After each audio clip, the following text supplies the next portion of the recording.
রে।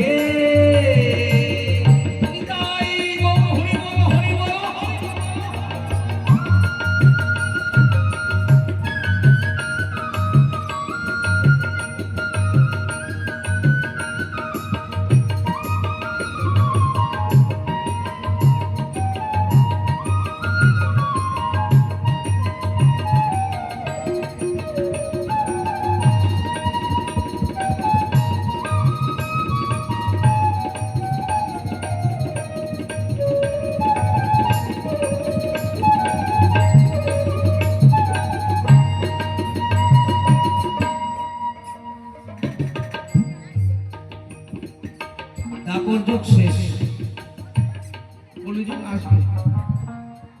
নিকুঞ্জ বনে শ্রীমতী রাধারানী তার অষ্টসখী শোনে। একদিন গোবিন্দকে সেবা দেওয়ার আয়োজন করিল। রাধার গোবিন্দকে যুগলে বসিয়া সখীগণে সবাই মিলে তার সেবা দিল।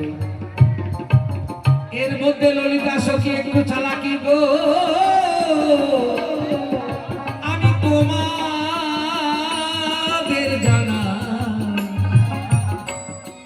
সেবা দিয়া দরজার পাশে দাঁড়িয়া ললিতা সখী তাই।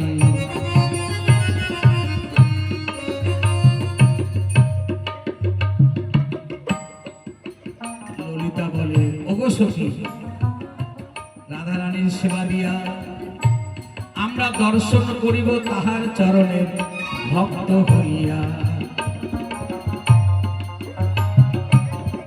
ললিতা দরজার পর্দা খুলিয়া তাকিয়া যে রয়, রাধা গোবিন্দ যুগলে সেবা লইয়া শয্যাতে শয়ন যায়। কথাগুলো বুঝা যাচ্ছে না? একটু বুঝবে, কষ্ট করে। অষ্টসখী মিলে রাধা গোবিন্দের সেবা দিচ্ছে। কোথায়? নিকুঞ্জ কারণে কেউ নাই, গোপনে রাধা গোবিন্দকে সেবা দিয়ে শয়নের জায়গা করে দিয়ে ললিতা একটা সখী, ও একটু ছালাক খুশি, ওই দরজাটা সেবা দেওয়ার পর দরজা লাগা দিতে হয় না ঘরে মন্দিরে? সেবা দেওয়ার পর দরজা লাগা দিয়ে, তাই না?